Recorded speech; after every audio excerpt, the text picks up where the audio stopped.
This is the Comics Alternative Eurocomics, reviews of Pretending is Lying and The Lighthouse.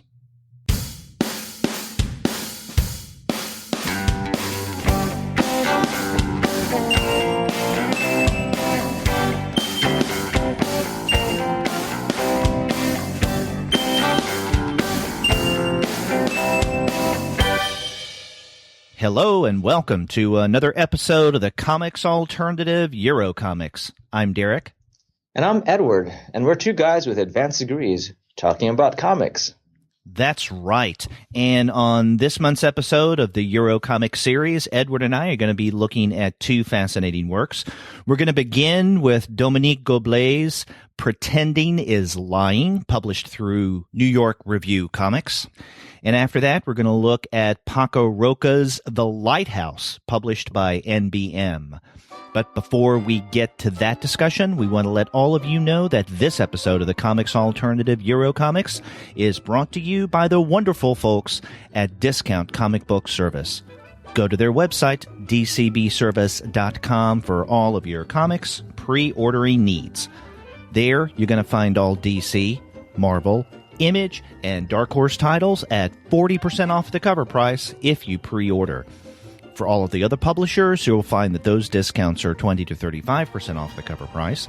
And every single month, you're going to find some unbelievable, mind-blowing specials. Sometimes those specials could be as much as 45% off the cover price. Sometimes 50% off the cover.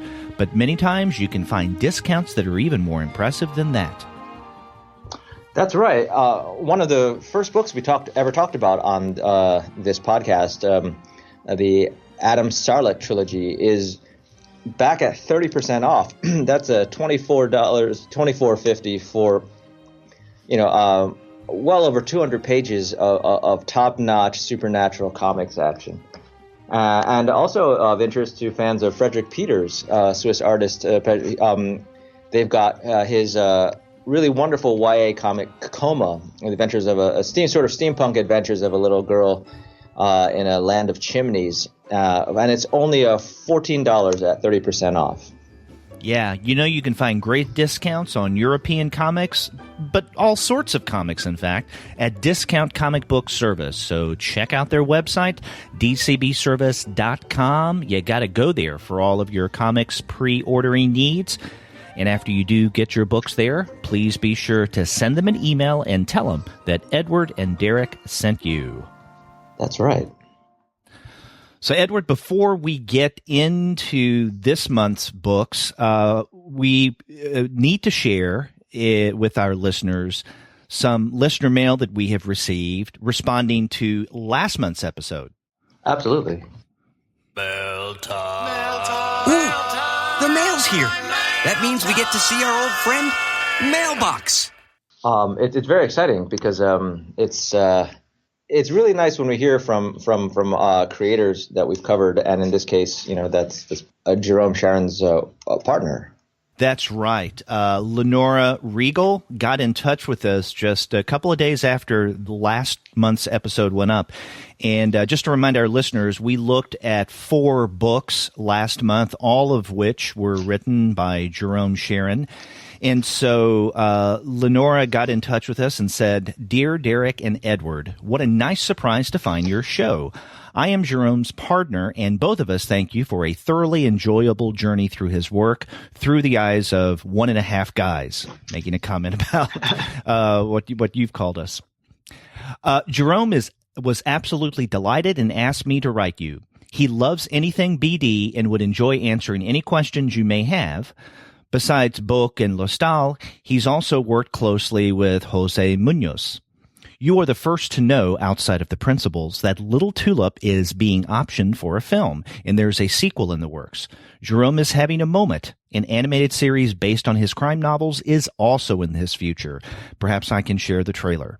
Thanks again for the wonderful program. Warmly, Lenora Regal, and she is a theatrical producer and public relations attorney. So that was a great email. We responded to it. We followed up. We asked her a little more detail about what she had teased about the sequel to Little Tulip and also the animation. And she responded in another email. She said that Little Tulip 2, and they haven't determined, or Jerome hasn't determined the title yet, it won't be out for quite a while. It has yet to be drawn. As for the film option, we will let you in on the scoop early. Negotiations are still going on, and filmmakers will let us know when we can make the big announcement. On the other hand, we'll be announcing the anime series soon. You're going to recognize the fabulous illustrators. And Winter Warning, 12th in the series on which the anime show is based, will be out this fall. The German version is already their #2 crime bestseller. They rushed it into bookstores to capitalize on its eerie similarity to Trump's White House. So there you go. So, thank you very much, Lenora, for getting in touch with us and letting us know that both you and Jerome Sharon appreciate the show, and also the follow-up email where you gave us a little more information on what's to come based on the work of Jerome Sharon. And as fate would have it, I don't know if you saw this yesterday as we record this, Edward, but Jerome Sharon actually did tweet us yesterday. He responded to last week's program. He says, "Thanks. Enjoyed your views." Oh, that's fantastic. No, I'm not on Twitter, so I don't. But that's really terrific. And I actually would love to maybe even correspond or interview him sometime, because we do plan to cover some Munoz and Sampaio, I believe. So it would be, I'd love to get someone else, another writer's view of working with Munoz. Yeah. Yeah. Well, as Lenora said, Jerome would be up for an interview. That sounds great. Yeah. No, and Little Tulip would make a terrific film. I really do. Or hey, I mean, even a prestige TV series. Exactly. Well, I look forward to the opportunity to having Jerome Sharon on the show in the future.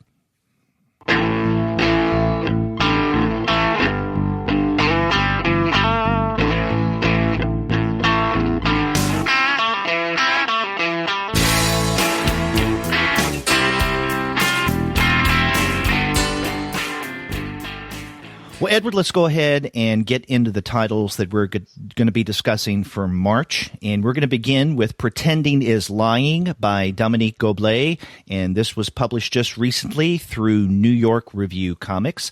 And this isn't the first New York Review Comics text that we've looked at. It wasn't that long ago that you and I discussed Soft City on the show. And that was one of their very first titles.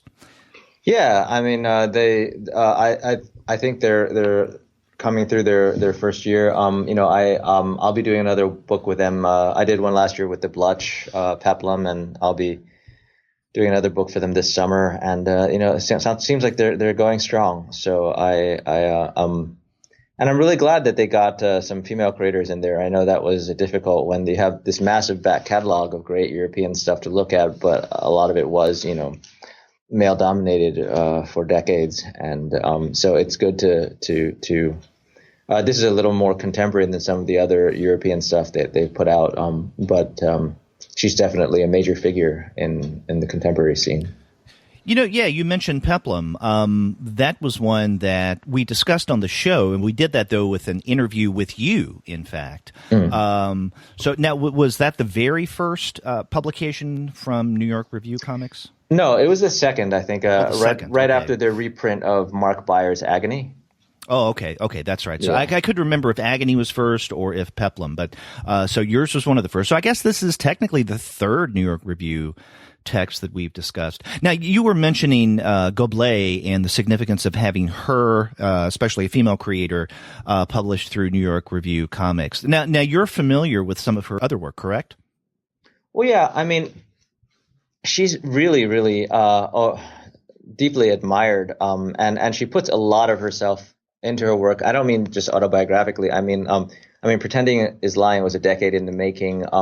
When I first became aware of her, it was at the Angoulême Festival in 2011, and she had just come out with her. It was billed as her follow-up to Pretending is Lying, but it wasn't really. It was just happened to be the next book that she did with the French publishing house L'Association, which was like one of the major forces in the recent French alternative comics boom. And it was a really unique book. It was called Chronography or Chronography, and it was just a series of portraits that every week she would do a portrait of her daughter, and her daughter would do a portrait of her, and again, I don't remember the exact amount of time this spanned, but quite an amount of time as well, and and her daughter, who features in Pretending is Lying as well, her daughter Nikita, was aging. I mean, they're both aging, but like her daughter's ability to draw changes quite dramatically over the course of the book because she's growing at not a faster rate, but she's a girl, so she's developing differently than Dominique, who's a grown woman, and it's a very, very moving book. It's completely silent, and it's just, I always guess, on the borders of what we call comics, because but there definitely is sequentiality as well. Even if there are no panels and no gutters, but it's a one of a kind object. And so that was when I first became aware of her, and then went back and read Pretending is Lying, which in the original French. Yeah, and it really was the book that broke her out. Before that, she'd done being Belgian, and Belgium has, especially in Brussels, the French-speaking Belgium has an sort of even crazier and farther out there kind of experimental comic scene. I think, and she's published with some of those houses like Fréon and Frémoc, which was Fréon and Amok became Frémoc. And but like they've done some really amazing stuff. Like there's this one book that's about the former abattoirs of Charleroi, the town of Charleroi, and it's painted entirely in blood that was collected from them. And it's just this book of like post-industrial decay. And then there's another woman who does a lot of inking directly on linen, along with mixed with embroidery, and it's just like lots of really innovative stuff, but not that visible, especially from here, because it's so far off the mainstream of what we think of as comics. Right. So she comes from that kind of background. Yeah, that scene. Yeah. Now this is my first exposure to Goblet's work, so that's why I'm curious about your background with her, some of the things that you've read, and I was really moved by Pretending is Lying. Now, the French book, the original publication, came out, what was it, 2007? Yes. I think, yeah. And the translator we should mention of this English edition from New York Review Comics is Sophie Yanow. Yes. Have you read her book with Uncivilized? The War of Streets and Houses, I believe it's called, or... I know of it, but I have not read that. Yeah, that's right. Was that a publication from last year, or maybe a year and a half ago? Oh no, I think that's a little older than that. Oh, yeah. 2 or 3 years. Okay, yeah. Okay. It's from Uncivilized before or around the time they did the first David B. So it's. Oh wow. Yeah. Oh, that's been like 3, maybe 4 years ago then. Yeah. Wow. Okay, it's longer than I thought. But no, I have not read that. So the translation of Pretending is Lying was done by Sophie Yanow in cooperation with Goblet. Yeah. Yeah. That's right. Now,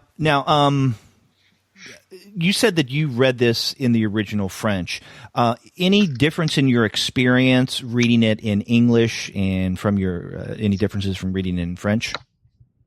Yeah, I feel like I always hijack this a little by turning it into like a mini translation workshop rather than a podcast about comics. But like I do think, and I'd be interested in hearing about the collaboration process with the author, because I feel like that's fairly rare, but like it can only help with comics, because it's clear that this was lovingly re-hand lettered.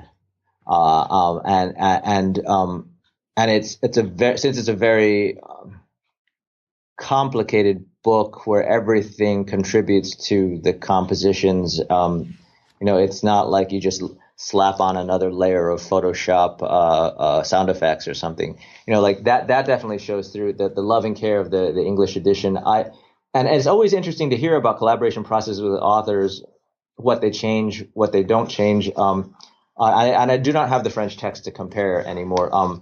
But it's another issue. It's an issue that will come up too, I think, in our discussion of the later title in this particular podcast, Paco Roca's The Lighthouse. But I guess I think there was a lot of really good care taken also with making the sort of broken English that is supposed to represent Brussels patois or a sort of I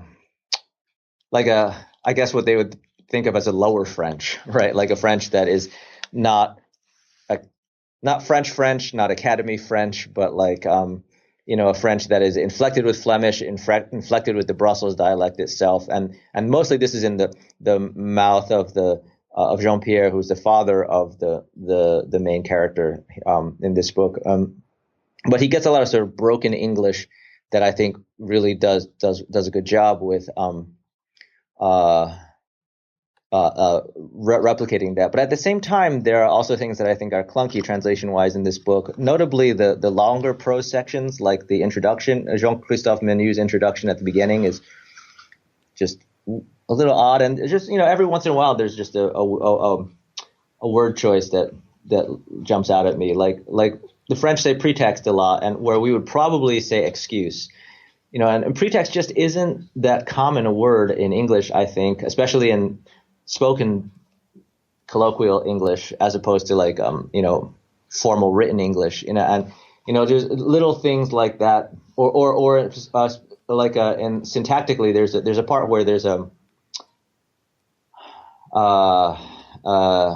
kind of like an excerpt from a book one of the characters is writing that features Thomas Pynchon, and there's just a long sentence that probably could have been broken up without any damage. Are you talking about that portion of the book around page 76 where the fantastic meeting between Thomas Pynchon and Brian Wilson? Yeah. And I apologize if you want to circle back to this later. I don't have to jump so far ahead of where we are, but I do think that the sentence in the second panel on that page, it sounds very French because of the way the passive voice and the way the syntax is laid out in the number of it goes to a certain number of contortions, and I find myself, especially in comics, really trying to iron that out to cut it up into shorter sentences or to rearrange sentence or just to that to me that strikes me as a very convoluted English sentence. But again, there are parts of the translation that are handled. I think on the whole, the translation is handled really excellently. I just, tiny things. I thought, those are the two things that jumped out at me. Okay. Well, it's interesting that you allude to a passage about in the middle of the book, this hypothetical meeting between Thomas Pynchon and Brian Wilson. I mean, that was one of the sections of the book that I wanted to, if nothing else in passing, just mention because, I enjoy Thomas Pynchon, but I'm a really big Brian Wilson fan, and I thought that would that's an interesting pairing right there. Right. Which, as far as we know, never happened. Although this scene and this is something that Dominique's boyfriend, and I don't think he is ever named, except in the end, there's a reference to a GM who is Dominique Goblet's actual, in real life, significant other, correct? Yes. Yeah, and so I don't know if we want to musician. Yeah, so I don't know if we want to call this guy in the text GM, but it makes sense. I don't know if they refer to him as GM, but he's showing Dominique something he's written, and it's this, again, this hypothetical meeting between Brian Wilson and Thomas Pynchon. The thing is, the event that's being described, if you take Thomas Pynchon out of the formula, this actually did happen. What he is, I don't know if you were aware, but during the recording of the Smile album, which the Beach Boys never released until years later, right? Until 2004, it was called Brian Wilson's Smile, and then several years after that, there was a collection of various pieces pulled together of Smile. But what he's describing here is the recording of the song Mrs. O'Leary's Cow. And it was actually one where in the studio, Brian Wilson had everyone put on toy fire hats. And to get into this feeling that they're actually fighting a fire, but playing the music, right? So he wanted this authentic feeling. And keep in mind at the time that Brian Wilson is doing some kind of freaky things. He's experimenting with drugs. He's experimenting with sound. And so he's a little out there. And around the time that they're recording this, he did learn that there was a big fire not too far from where they were recording. And he basically thought that what they were doing there in the studio created bad vibes. Remember, this is, one of the authors of the song Good Vibrations. And so he thought that what they were doing really helped cause that fire, and he stopped. And I mean, that's one of the many things that contributed to the non-publication or the non-completion of Smile. Back in the 1960s. But yeah, I mean, that actually happened. But there's another reference to Brian Wilson toward the end of this text where the lyrics, from Until I Die, I'm a cork in the ocean, is played. So I'm guessing that Goblet is a Brian Wilson fan. Yeah. So she has my heart right there. Yeah, just for reference, so the first set would be on page 76 and 77, and then that would be the excerpt of the mythical meeting between Pynchon and Wilson, and then the later lyrics quotation would be on start on page 129 if you're following, if for any listeners who are following along with the book. Right, and this is about where the story ends, because we have the boyfriend, and we're not giving away any spoilers here, but the boyfriend, this is chapter 4, I think it is, soon after it begins, and the boyfriend is in his apartment. He's listening to, obviously, a Brian Wilson or a Beach Boys records, and the song that comes on is Until I Die. I'm a cork on the ocean, floating over the raging sea. How deep is the ocean?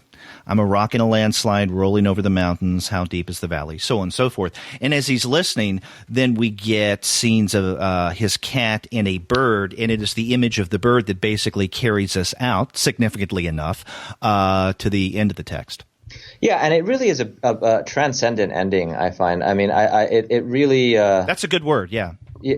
I mean, there are many moments of really poignant beauty and also some very emotionally harrowing moments as well in this book. And it handles those tonal shifts very effortlessly, because it just feels like a very honest, unvarnished book. I mean, that's not to say it's crude or basic in any way. It's just that there's a tone of emotional sincerity and a willingness to punch through to that emotional sincerity that is, I think, that is present throughout the book, and that is probably one of the things that keeps you involved despite the lack of any sort of lack of a lack of narrative momentum. It's not a book that you feel like you need to find out what happens next, but it's nevertheless a book that keeps you very much in its space. Right. Now, we've talked a little bit about the text here and there, but we never really jumped into what kind of book this is. I guess we can call this a memoir, because that's the way that the book is being described by the publicity office, right? Because on the very back of the book it says, the first book to appear in English by the acclaimed Belgian artist Dominique Goblet, Pretending is Lying, is a memoir unlike any other. And I'm assuming that when it was originally published in French, it was also framed as a memoir. On the other hand, though, it's interesting that the brief essay by Guy-Marc Hinan at the end, Beginnings, Tools, and Simulacra, he does point out that, and I think you alluded to this a moment ago, the GM or the Guy-Marc and the Dom of the story isn't Dominique Goblet. These are in reality avatars controlled by living people bearing similar names. And so on the one hand, it is framing itself, or some people are framing it as a memoir. On the other, it's something else entirely. And I appreciate that. That last essay that problematizes our conception of what autobiography or memoir actually is, and by association, what fiction is. Mm. I mean, those kind of dilemmas, I think, are what makes texts like this so fascinating. Now, if this is a memoir, then it is definitely one unlike most memoirs that we're used to in comics or otherwise, especially when it comes to time, because we basically skip around back and forth in time. In other words, this is not, chronologically speaking, a linear narrative. Right, and unlike many memoirs too, it's not confined to the point of view of the narrator or main character. She does relate. Goblet does relate scenes that the Goblet character wasn't there for, and sure, she could have heard tell of them later on, but there are at least two of those. So. Right, yeah. And, the scene that we've already mentioned, the one toward the end in chapter 4 where GM is listening to the Beach Boys album and his cat attacks a bird. I mean, that's something where she is not present. She may have learned about it later, but again, I mean, we're getting information, we're getting the narrative focalized through a perspective that she cannot have access to in that way, and especially at that time. Yeah, and I think the other one that stands out for me, probably the first one that's like that, is when shortly after we're introduced to the Dominique and the GM character when they have a conversation about ghost stories at a vacation rental in Ostend, or they're not there, the ghost stories are set there, and then that segues to GM's visit to his parents, and it's a very somber scene, and that the Dominique character is not there for at all. But it's a very haunting and somber scene because the panel it's mostly two large rectangular panels per page, whereas the previous pages had been grids of 6 or 5 or 6 or 7, but different, and the style changes. It's and there's just some very haunting images of GM's father lying on the couch breathing from an oxygen mask. And this sort of these dark, depressing domestic interiors, and these glimpses of Belgium that are mostly sort of drab and industrial. Which having lived in Brussels for a year, I don't think I'm putting down Belgium to say that it's really not the most picturesque country in the world, and it rains a lot. And I think these black. Is it really? It's not just black and white, right? Or if it's it feels like it's black and off-white, but these are very, very powerfully evocative images. There's a later one that also, and I can't just these images of the environment around them, like parking structures. I mean, you can intuit the concrete just from it feels like concrete, even though it's not pictorially like concrete when she draws these things. Or there's one of a nuclear reactor in the distance, and they're all very well timed. They remind me a little bit when we were talking about Ermina and what great use she would make of splash pages that showed like moody landscapes that would punctuate the story. And I feel like these also do a lot of episodic punctuation for this piece. Right. So, if this is a memoir in any way, most memoirs either cover broad sweeps of an individual's life, or they're targeted in a particular way, either thematically or maybe certain relationships with one or two specific individuals.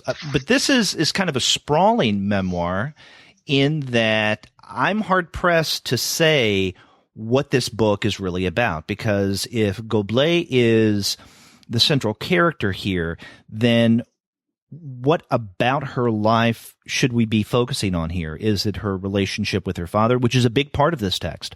Is it her relationship with her boyfriend, GM? Because that's another big part of the text. If we combine the two of them, is it the relationship that Dominique has with men in her life? That's a possibility. But then we bring in the emphasis on her daughter, Nikita, and I think this is especially strong in the first half of the book. So if in answering the question, Edward, this memoir is about blank. How would you respond? Well, I think I might go with the third reading that you presented, which was, the Dominique character's relationship with men as reflected in these two men, because I do think there is the barest hint of an arc, of a discernible arc for her father. Not that her father changes or grows through the story in some more recognizably lockstep way, the way that screenplays are taught to be written, but that in the first scene we get with her father, it's a terrible blowout argument, right? And yet the last line of that scene is picked up again later, which is that you left us alone. You abandoned our family. You left us alone. But then in the second long scene with her father winds up on her side, right? We're not sure exactly what's changed. We're not sure exactly what the father's motivation here is, but we do know that the father. That when the father's current wife, who's always depicted as this sort of terrifying skeleton, faceless skeleton. Yeah, like a ghost skeleton. Yeah, Blandine is her name. Yeah. When Blandine flies into a fury at the Dom character and also at her little daughter Nikita, the father rises to their defense and escorts them from the apartment, and much to Blandine's chagrin, and Blandine is left yelling out the window at them. And there's another little note after that when the father terrifies them by driving too fast in his car in this sort of weird last ditch display of masculinity. But because the father is a former firefighter, right? But the thing is, like the fact that those two are the only long scenes we get of the father, and the fact that they do end differently, very differently, I feel like is some sort of bone tossed to the reader to be able to, this book doesn't offer arcs or closure or any of those therapeutic terms we've learned to talk about narrative with. But it nevertheless, there is change, there is momentum, there is difference. Like something is different. Maybe it isn't going to be different forever. Maybe it's certainly not some kind of epiphany where something is clearly realized. But interspersed with those two father scenes, we do get the long problematic relationship with the boyfriend, because he has another girlfriend that he can't seem to quit, and then his lovely gesture to her at the end. After the Beach Boys song and the cat and the bird, so both those are kind of more positive notes than the male figures we were introduced to, at least.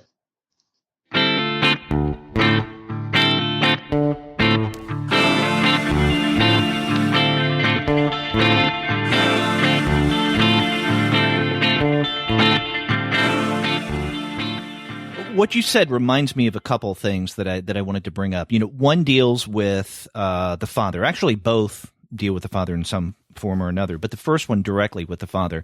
Now, you mentioned the second really long scene with the father is when Jean-Pierre, kind of sticks up for his daughter Dom when Blandine is getting on her case. Actually, there is that longer scene that comes right before that, which is a flashback scene where we get to see Jean-Pierre and Dom when Dom was a little girl, yes, and with Dom's mother, Jean-Pierre's first wife, and we see what kind of relationship that was like. Now, we had seen Dom's mother briefly at the very beginning in the prologue, but that didn't last for long. And in fact, it wasn't until I went back through and was rereading this book that I realized that woman, the adult in the prologue, is actually her mother. And it's the one who comes up later around page, which is in chapter 3, beginning on page 101. And so that's a sustained, part, or a story dealing with the father. And then that nicely segues into a more contemporary story, the one that you related, where Blondine comes into play. But then right before that, and this is at the tail end of chapter 2, this is how it ends. We get a one-page, not really a panel, but we get an image of Jean-Pierre in a date, July 8th, 1998, the day of my birthday. We're assuming, Dominique Goblet. And then underneath that, the firefighter is dead. So, again, talking about the non-chronological nature of the story that's being told here, this is just another example. We go back and forth in time with the father, and about halfway, a little more than halfway through the book, at the end of chapter 2, we get this one-page indicator that the father has died, which we may assume, but now we get it clearly stated. And it just seemed to come out of nowhere when I first read this, but I think that contributes to the non-chronological nature of the story that Goblet is telling. Now, the other thing that I wanted to mention, it goes back to Blondine, and you were calling her a skeletal figure. She definitely comes across that way, but almost something like a ghost at the same time. So there is something a little ethereal almost about her existence. And that leads me to another possibility. If we're going to look at a common theme in this book, it is a memoir about what? Now, it could be the men in Goblet's life, although in a broader sense, it could be the effect of relationships and past relationships, especially on our lives, because we get a lot of information about Dominique's boyfriend, GM. And as you had mentioned, he has not yet been able to get over his past relationship. And the way that his former girlfriend is represented in many ways is ghost-like. I mean, there are quite a number of pages in the second chapter that are nothing more than pages almost completely black with some kind of shadowy, spectral kind of figure of some sort in the picture. And the way I read that was that these are references to GM's former girlfriend. And it is a presence that won't let go of him, kind of like, a specter. Very similar to the way that Jean-Pierre is a specter in Dominique's past, and that relationship that the father had with Dominique's mother is something that continues to affect her, and maybe that's the reason why the current or the more recent wife or significant other of Jean-Pierre, the father, Blondine, is represented as a skeletal/spectral type figure. No, I think you're definitely right in that ghosts are a major part of the book. I mean, that's really what integrates that the intro scene for Dominique's boyfriend, and like that conversation about the ghost story, which segues to the first of these kind of full page shadowy figure emerging from the darkness kind of images that are interspersed throughout the book. There was a good review on NPR of the book that really tried to braid all these themes, look at all these themes through the lens of photography, and it was likening the sort of haunting and depressed landscapes that I had mentioned earlier of the nuclear reactor, the parking structure, the water towers, the small villages, and saying how photographic those were. But since this was fundamentally about being haunted and, as you say, a ghost story, she was braiding that somehow with a spirit photography, or that tradition of like altered photographs of ectoplasmics coming out of people's heads, and there is this sort of fluidity to it. The artwork is so impressionistic and so subjective, and people's dimensions, features, shapes are getting twisted and warped all the time based on how much emotional real estate they're taking up in the panel or scene, or how they make themselves felt, really, and that does have this sort of amorphous, blobbish. And there's even like the preview that the prologue that you mentioned, it's like a few, like what, 1, 2, 3, 4 pages in this kind of pink, blotchy pink red. It's one of the happiest. It's between Dominique and her mom, and it's one of the happiest episodes in the book. It's an utterly charming way to get into the book. But even there's this really cool word balloon that thought balloon that just that is literally umbilically connected to the little girl's head. Like it doesn't just pop off in those little round bubbles that you usually see, but so there is this sort of quality of like people sort of exuding things, and that combined with the ghostly landscapes and the ghostly images, and the full pages of like some whitish substance emerging. Right. And as you were saying this, I was flipping through some of these other sections, and the scene I'm looking at, this is where GM and Dom are at the grocery store, beginning on page 51. And as they're shopping, there is this ethereal presence over GM's shoulder, and we see this presence over several panels. This is, again, the specter of the former girlfriend. Yeah, and she continues to haunt him when he's alone at night at his computer trying to work. She pops out of his monitor. She, right. She swirls around him. And I do think you're right. I mean, I guess I sort of bookended the father's so-called arc with those scenes, but there are other scenes with the father where sort of bridged those two scenes. The scenes where like there's a scene right before the single page portrait you mentioned, the July 8th, 1998 portrait. There's a scene where the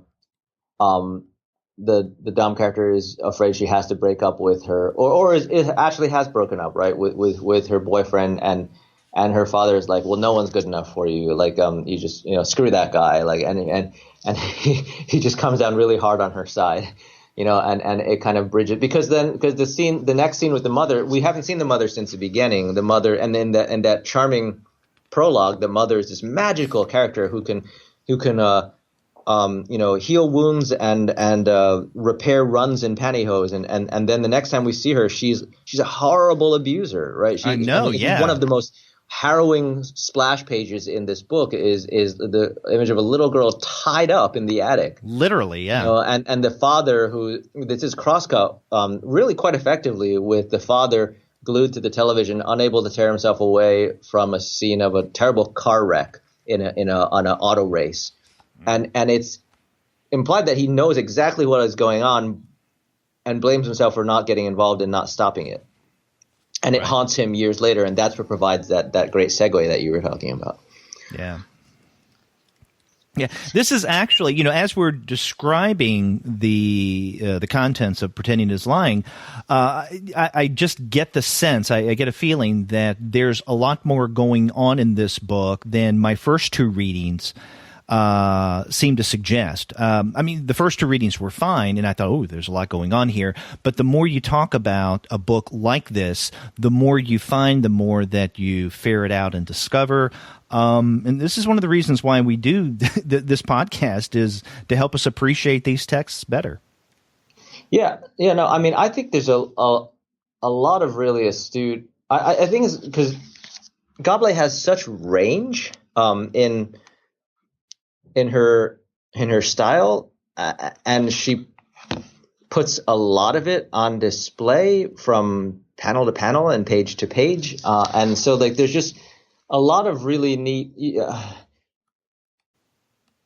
I don't know, like little moments that she's very attuned to. I really hate talking about books by women writers and talking about how attuned to emotions they are, because that sounds terrible. But it's really, I really find like some things she does really, really very effective. Like I don't know, like bottom 104, when just before when the little Dominique is like bored and can't get her parents to pay attention to her, and then there's a bunch, like it's a 6-panel, it's basically a 6-panel layout, but then the last panel, the 6th panel, splits into 4-panel, these sort of little, what in film they would call cutaways, or of her playing with a pair of scissors, and it's both menacing and also really good at conveying the sort of frustration and futility of powerlessness of being a child there, more than and to use that and to go into that close up there, and instead of having the long shot of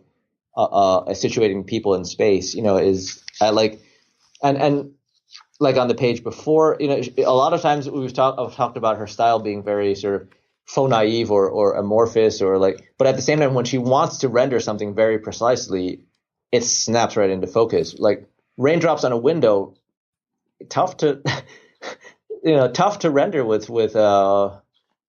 photographic precision or convincingness, especially when she's restricted her palette the way she has. But it, on the top of 103, it's right there. If you compare that to like the bottom of 105, when it's more of a cartoon version of raindrops, and it serves a different emotional beat. There's just I just think like it's a remarkable it's a book that's endlessly readable for the range of its expressiveness. Right. Now, before we leave this text, I want to talk a little bit about the ending in a way that's not going to give away any spoilers. But you had described it as rather uplifting, and I agree. And I think part of the uplifting message or the tone at the end is not just linked to the birds that we mentioned earlier. I mean, that's a big part of it. And also, the text that is a dialogue that's going on at the same time, but especially in the use of color. Now, for all practical purposes, I guess one could call Pretending is Lying primarily a black and white book, or at least a black and off-white. Because for the most part, if we get any other color besides black and white in this book, it's going to be kind of a cream or even at times a lighter, although sometimes darker, a brownish color, right? Beige. And those are the primary colors if there is color in this text. Now, you mentioned the very beginning with the prologue, there's this pinkish red color to it, and there's that.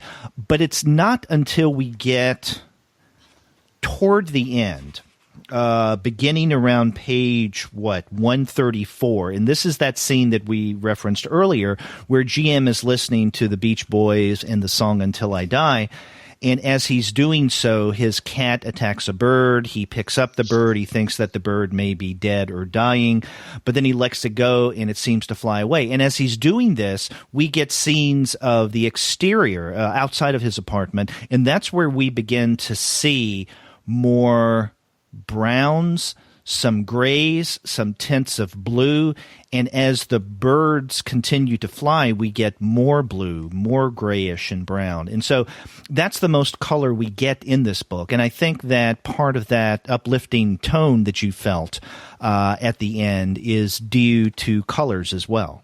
Yeah, and the dialogue is very credible. The dialogue it does seem like things, sort of the halting, uncertain, fumbling apology that a person, not even an apology, but like attempt at reconnecting, that it seems like something someone would say to someone else. Right. It's incomplete and tentative, just as things are in real life. Yeah.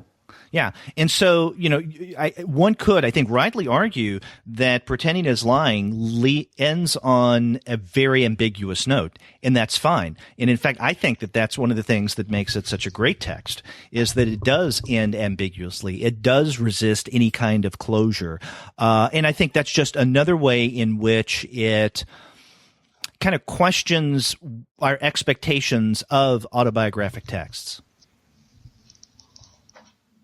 It just kind of leaves things open. Yeah. Because I think there is especially a sense, perhaps inherited again from biopics, that we should narrativize an autobiography. It shows how we got from A to B, and mm-hmm. that's definitely not the goal or the case here, right? Could I ask you something though? I mean, to drop back to the it's kind of a translation issue on page 118. It's not really a translation issue, and I certainly hope I didn't come across as like, I probably did come across as nitpicking, and it's probably because I am a nitpicker. But is it translation snob? Yeah, but it, it really is not. It really is because if I really slammed this book translation wise, not that I have a reason to, but if I did, I probably I'd probably really upset my editors who at New York Review Comics who worked so hard on this book.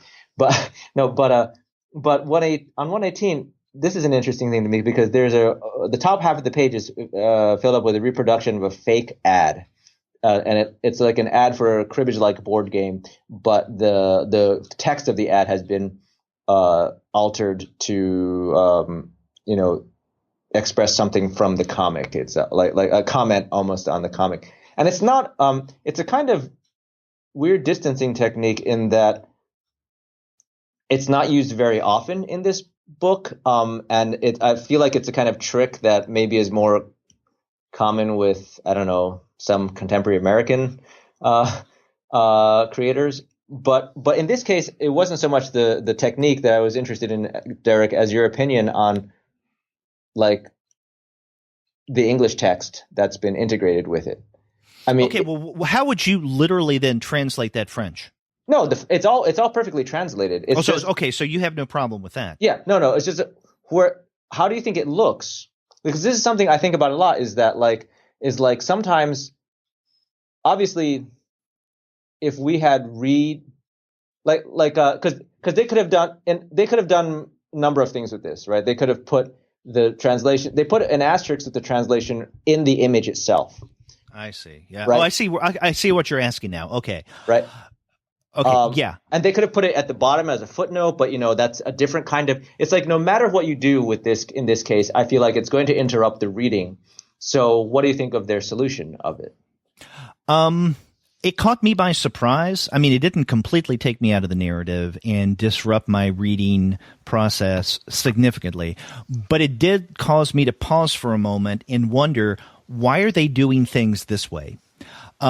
You mentioned that, and rightly so, when we first started to talk about this book, is that they did a meticulous job in relettering everything by hand in English. Okay. Yeah. So, there's some really complicated pages. Like in the first Dad episode, there's a complicated full-page spread of him mixing him with religious art and Gothic font, and that's all redone. Yeah. So if they're going to do that, then why not rewrite the text? I guess this is a faux game ad, or it looks like the top of a box. Why not just redo that in English instead of retaining the French and having that clunky in red translation underneath, again, with the asterisk? And the asterisk doesn't really refer to anything in this ad. And in fact, it's a tad confusing because toward the bottom of that panel, again, the ad, if we want to call it that, there is another asterisk, and but that goes to registered trademark. So what is the, and obviously it's a very popular game, is not a translation or linked to registered trademark. So even that is clunky. So I think that the clunkiness of this act of translation in this particular panel on page 118 is bothersome on more than one level. Yeah. See, the thing is, it's. I mean, for me, it's honestly an open question, because I feel like I do come across this kind of thing in comics where it's like, oh, I don't know, maybe it's an embedded billboard, or maybe it's, I mean, obviously there are times when I don't want to translate all the signs in a given panel, right? Because maybe that takes place in France, so you would leave all the signs in French, but then other times there's a close up of a newspaper, and then you need to translate the text of the newspaper because it's narratively important, or So, but it's an interesting thing because, and I think it's something that comes up uniquely in the comics translation medium as opposed to, prose translation, which is like what to do with images like this. I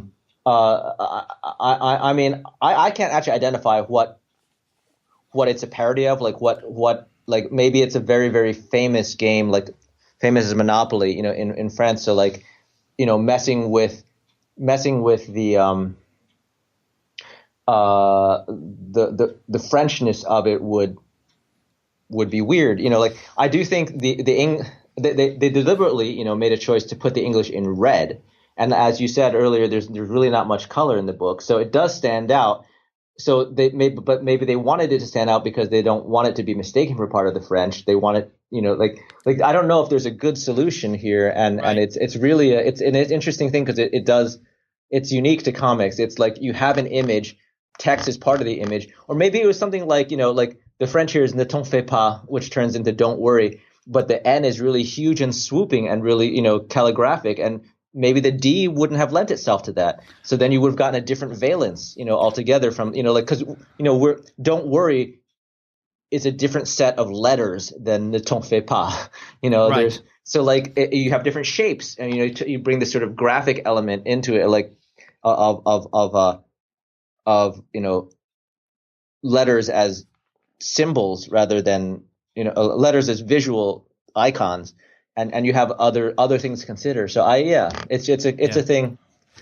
Well, for me, it all boils down to a reason for retaining the original French and then including in kind of a clunky manner the English translation in that panel in red. It really stands out.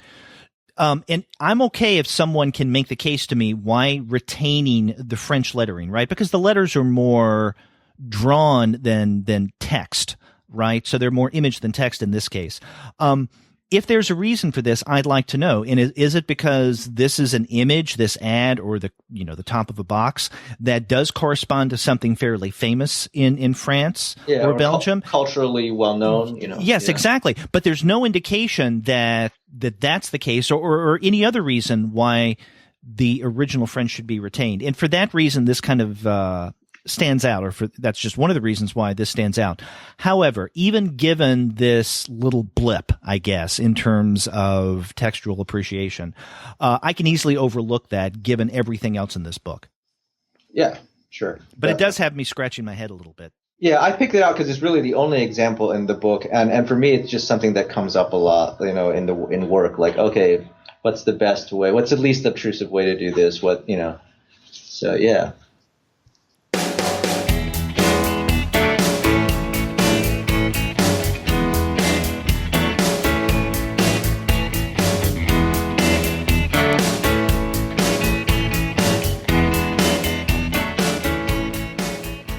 Well, Edward, let's move on to the second title that we're discussing this month, and this is The Lighthouse by Paco Roca and published by NBM. This book just came out, I think, late February, and we were kind enough to get an early copy, actually, in PDF, but ultimately a hard copy from NBM. So thank you for that. And then, we got a copy of Pretending Is Lying. So thank you to New York Review Comics.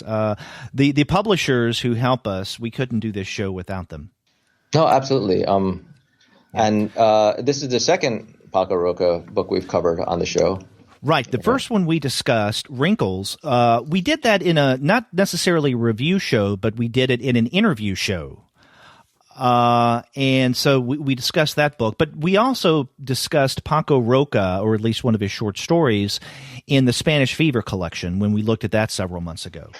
Yeah, and so this one's by a different translator but also a different publisher, right, from Wrinkles. Right. Jeff Whitman is the translator of The Lighthouse, and this book originally came out, I think, in 2004 is its original date, and now we get a new English translation of this.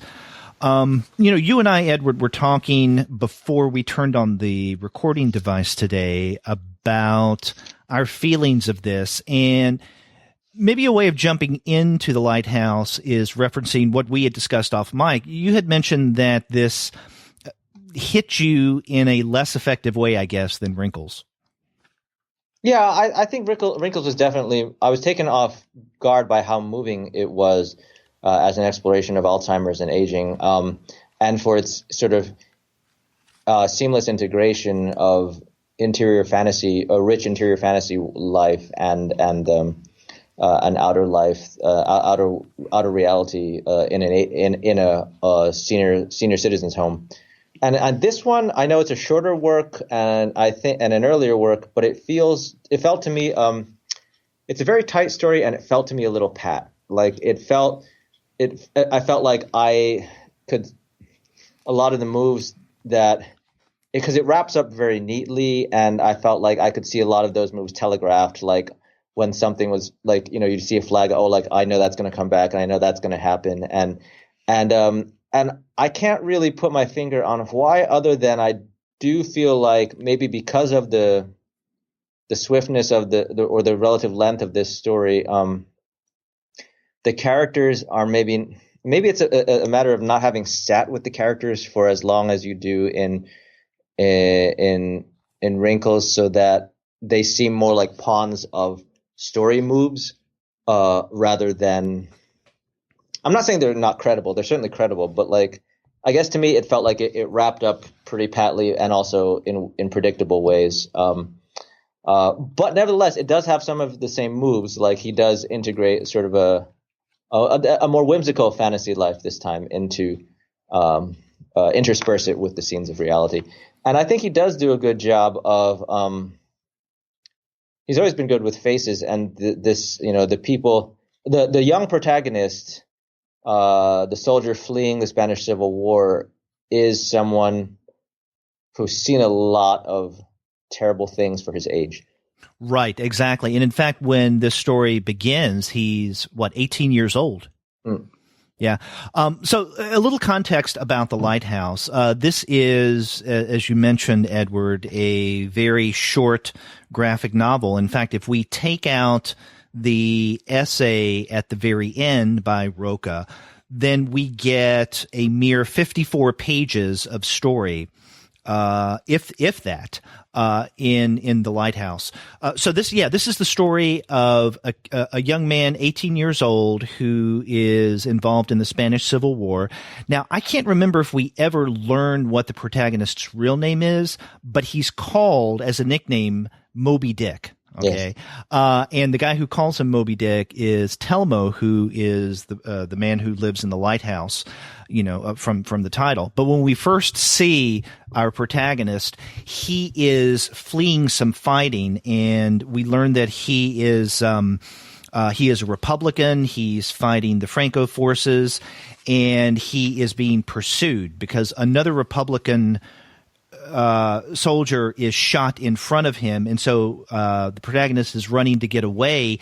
And as he's running, he comes across this lighthouse, and then his wounds get the best of him. He faints. He wakes up. He's inside of the lighthouse, and that's where we get the story proper, right? So Telmo is the man who takes care of the lighthouse, who lives in the lighthouse. Everything that he comes across is through shipwrecks.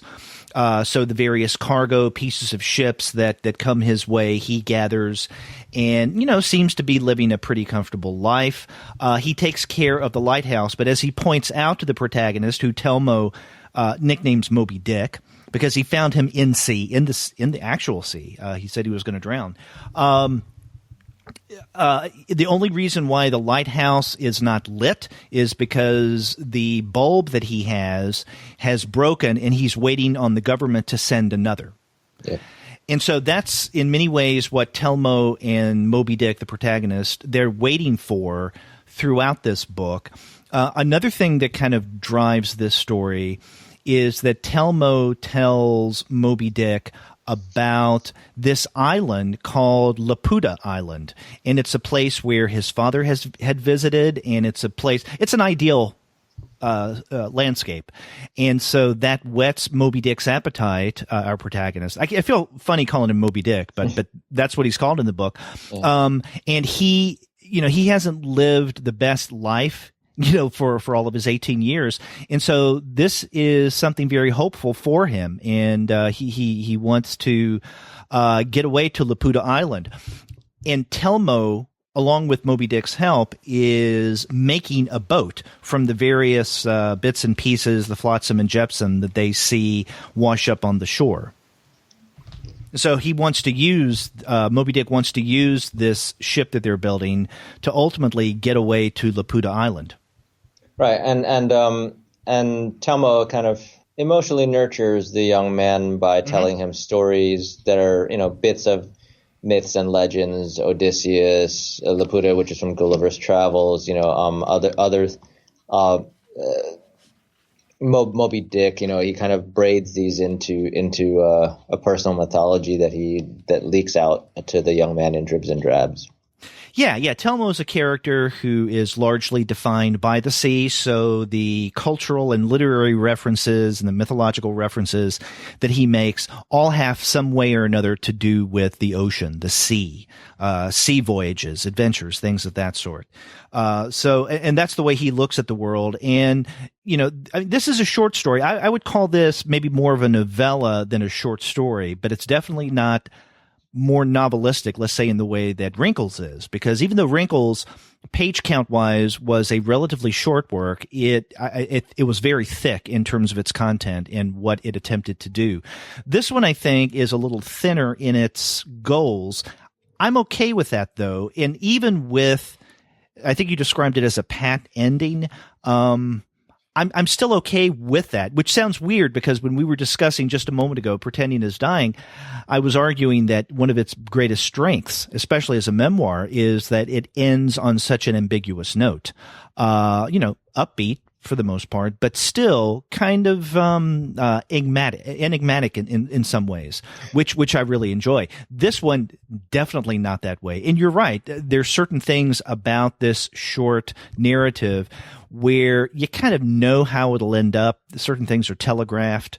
But again, I think that it's a pleasant story. It is not overly ambitious.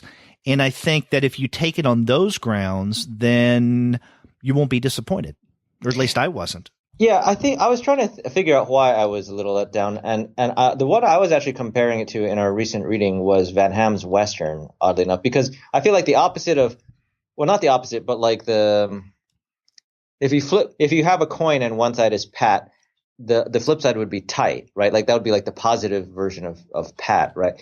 And I remember thinking, well, Western by Van Ham was a very tight story of why wasn't I disappointed in that? Why do I think one is pat and one is tight? And I'm really not sure, other than I really do feel like for me it comes down to whether the characters feel like they're pawns of things that happen, or whether things that happen, no matter how terrible, are born out of the characters. Because one of the things about Western is that, like, if anything, it should be even less believable than this book, because like Western is founded on a series of crazy coincidences, and yet I take them all down. I'm just like, yeah, fine. And because also almost all the coincidences make things worse for the characters.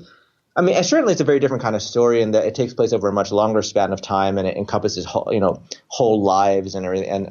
And this doesn't. This is, as you say, the focus and the duration are much shorter. But yeah, I couldn't. And well, here's the other thing. There are a couple other things about this that I thought were interesting. Is okay. On page 52, during the climax, I guess kind of the climax, there's during the action climax, let's say, not necessarily the emotional climax, but the action climax of there's a part where there's a very dramatic event, a dramatic and physically destructive event going on, and one of the characters is watching it and also telling us what's going on, and that struck me as, like, I didn't kick me out of the story or anything, but in this case, especially on page 52, in the bottom left-hand panel, that dialogue there, that strikes me as a very old-fashioned move, honestly. It strikes me as like a move in an older kind of comic, that like a move like something like I would expect that kind of narration, like a character telling you what's going on and exclaiming about it. I would expect that in Tintin, right? And to have that in this much more, I was like, huh. Like I also think that we would know what's going on, because that's one of the things that particular catastrophe is one of the things that I think is telegraphed. I agree. That does kind of stick out. But I mean, might you want to excuse this as a more youthful work, relatively speaking, on the part of Roca? Oh, sure. No, I guess what I'm more interested in is that I don't think it's a bad technique. Like, to me, it's more like, oh, that's something I haven't seen in a while, and it has gone out of fashion. Is it something that someone clever could use in a way that was still effective? Or is it something that – because I guess I don't think of techniques as good or bad, but like corny or not corny depending on context, right? Like it's just interesting. It's more like, oh, that sticks out to me as something that's from an older tradition of comic storytelling.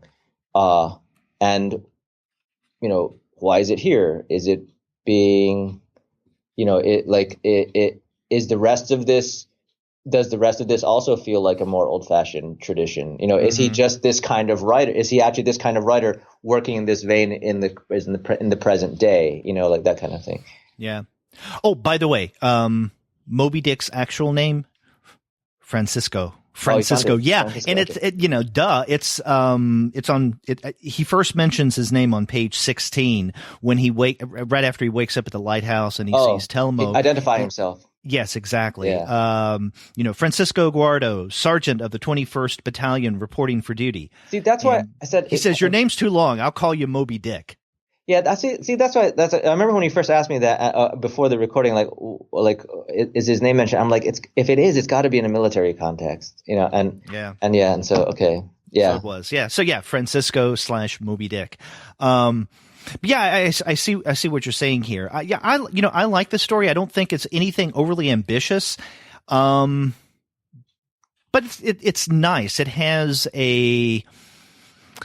Okay, I was about to use the word sweet to say it had a sweet feel to it, but that seems to be belittling it. But in many ways, the word sweet does get across what I feel for this story is that it's nice. I enjoyed it. It does what it attempts to do. It's nothing overly ambitious. It's pleasant, definitely not heavy, and I'm okay with that. Yeah, no, it's like one of those, I don't know, like Il Postino or Cinema Paradiso or one of those oddly feel-good foreign movies that are about, you know, like disillusioned person holds up here for a while but gets a new lease on life because someone, you know, showed him how to pay attention to beauty again, or, you know, like that kind of right. And you know, this would make an interesting feel-good movie. Oh yeah, sure. I actually had another little thing, and this is totally a nitpick, but like, okay, just on page 9, right, the very first page of drawings. So in the across the top few panels, we get the sound effect tap tap tap, and I have to say that, and what we're watching is someone running through the woods, and I have to say that, like, I have no idea what the original sound effect was, or even if they replaced it or not, but like that's.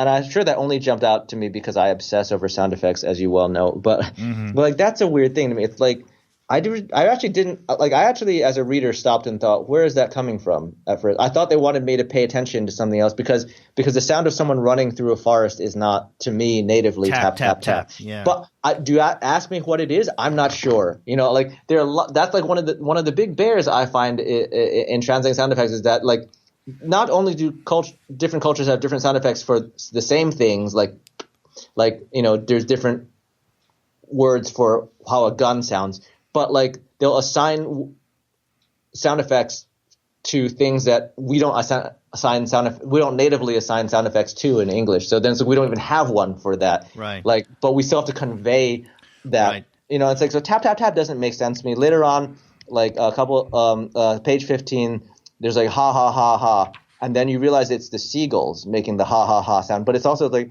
you are thrown. That's another moment where I was like, what's going on? Like, I'm wondering if that was just an original that they retained that.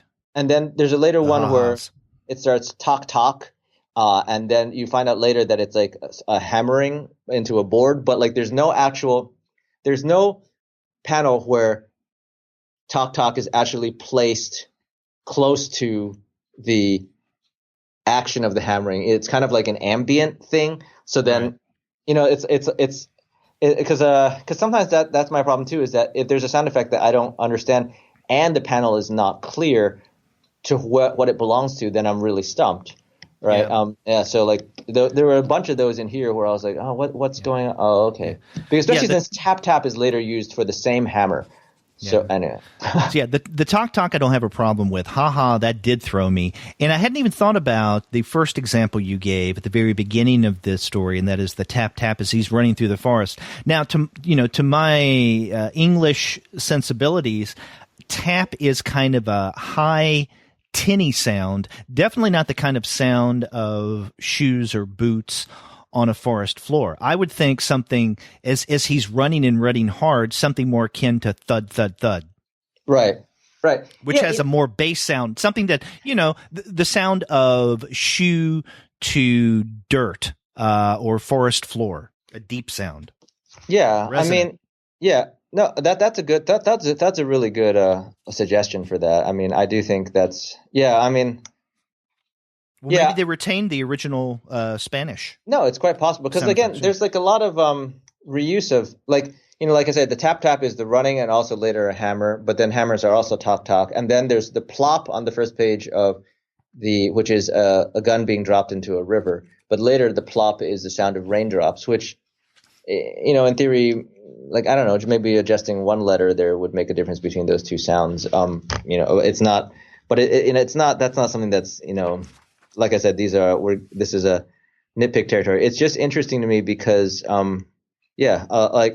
it's interesting to me too when I see more and more French comics starting to use American style sound effects because ostensibly these creators are reading work in English. Their English is more common now, and so you'll get a lot more American style sound effects in French comics than you would in 40 years ago.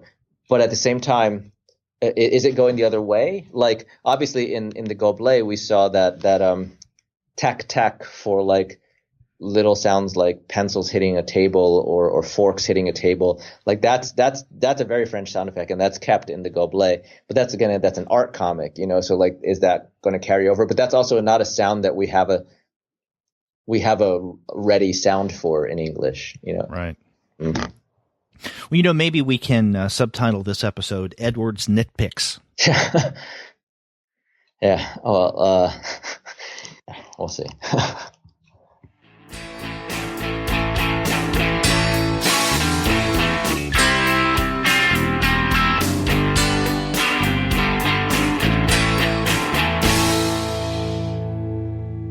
Well, we had a really fun discussion looking at the two books for March. We started off with Dominique Goblet's Pretending is Lying, and then we wrapped up with The Lighthouse by Paco Roca. So two really good books from New York Review Comics and NBM that we recommend our readers or listeners check out. Yeah, absolutely. Yeah, I think, in the range of books we covered this week, most any comic lover will find something to love. That's right. And if you want to find the great kind of comics that we discuss on the Comics Alternative, you need go no further than Discount Comic Book Service. Their website is dcbservice.com, and there you're going to find a lot of comics, European, translation, and otherwise. And after you do get your books there, get in touch with us and let us know what you're going to be reading. If you go to our website, comicsalternative.com, you'll find that you can leave us a voice message online via SpeakPipe. Or you can call us the old-fashioned way by picking up the phone and dialing 4153-COMICS. That's 415-326-6427. Or shoot us an email at twoguyes@comicsalternative.com. We'd love to hear from you. We'll be happy to read your email on the air in an upcoming episode. Or write me directly at edward@comicsalternative.com. Or you can email me directly. I'm Derek at comicsalternative.com. And you can find us all over social media, such as on Twitter, Facebook, Tumblr, Instagram, Google+, Goodreads, Pinterest, and YouTube.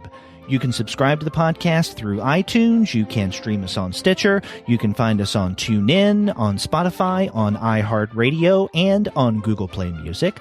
But you can find every single one of our podcast episodes, as well as the reviews and comics-related commentary that we post on our blog, simply by going to our website, comicsalternative.com. So a lot of ways for people to get in touch with us. And, we do like to hear from you. So please be like Lenora Regal and send us an email or two and let us know what you thought about this month's Eurocomic show. Yeah, or pick a nitpick fight with me. Or, pick a nitpick fight. Yeah, email not only Edward directly, but include me in that, because I want to see what kind of things you say about Edward. Get on his case. Say, you translation snob. Yeah. But we'll be back next month with potentially more nitpicks. Until then, I'm Derek. I'm Edward. Have a great week.